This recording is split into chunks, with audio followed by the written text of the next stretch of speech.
আমরা সবাই আমাদের ডেস্টিনি বদলাতে চাই, but is it really possible?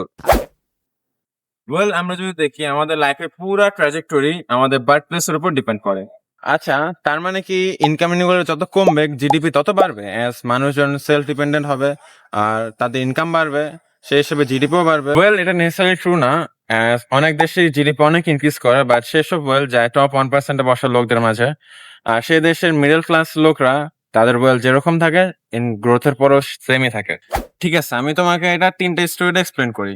Story 1, ধরো একটা ফ্যামিলি, একটা ছেলে সকালে ঘুম থেকে উঠলো, নাস্তা করলো, তার বাবা মার সাথে স্কুলেও গেল, প্রপার মেন্টাল ডেভেলপমেন্টের জন্য সব ধরনের অপরচুনিটিস পেলো। ওয়্যারএজ আরেকটা ছেলে একটু গরিব ফ্যামিলিতে জন্মগ্রহণ করছে, সে অপরচুনিটিস তো পেলোই না, অন্যদিকে তার ফ্যামিলির দায়িত্বের জন্য তাকে তার স্কুল পড়ালেখা বাদ দিয়ে সাইকেলের দোকানে কাজ করতে হচ্ছে। এই দুইটা কিডের মধ্যে যে জেনারেশনাল গ্যাপটা, সেটাকে আমরা বলি ইন্টারজেনারেশনাল ওয়েলথ গ্যাপ, যার কারণে নর্মাল মানুষজনের মধ্যে অনেক ইনকাম ইনইকুয়ালিটি বেড়ে যায়। স্টোরি নাম্বার 2, আচ্ছা ধরি আমাদের এলাকার টপ 1% মানুষের একজন হলো mister Hasif Chowdhury.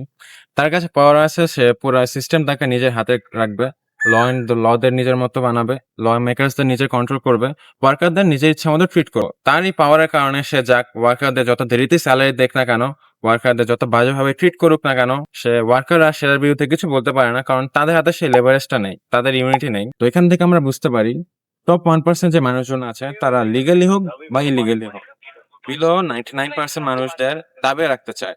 Story number 3, আচ্ছা ধরেন একটা বড় বিজনেসম্যান, ধরেন মিস্টার হাসিফ চৌধুরীকে, সে টপ 1%-এর একজন, তার অনেক অ্যাসেট আছে, জেনারেশনাল ওয়েলথ আছে। সে যদি চায় তার এই বিজনেসকে আরো এক্সপ্যান্ড করতে, তার ওয়েলথ আরো ইনক্রিজ করতে, সে তাহলে ইজিলি তার অ্যাসেট, তার বর্তমান রিসোর্সেস দেখে ইজিলি ফান্ড ম্যানেজ করতে পারবে, ক্যাপিটাল অর্জন করতে পারবে, যার সাহায্যে সে তার ওয়েলথ বা প্রফিটকে 3 থেকে 4 গুণ ইনক্রিজ করতে পারবে।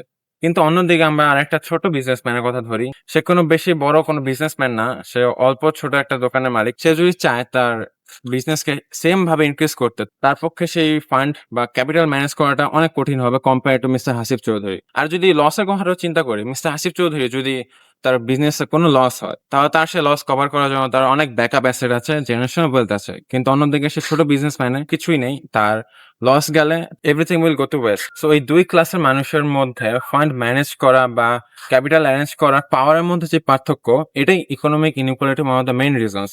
যার কারণে বিলো 99%-এর মানুষের কেউ একজন যদি চায়ও, সে তাহলেও ইকোনমিক ল্যাডারের মধ্যে নিজেকে আগে উপরে নিয়ে যেতে পারবে না, কারণ তার পক্ষে অনেক ফান্ড ম্যানেজ করাটা অনেক কষ্টকর compare to mister Hasif Chowdhury. এর কারণে রিচে থাকে আর পোর পড়ে থাকে।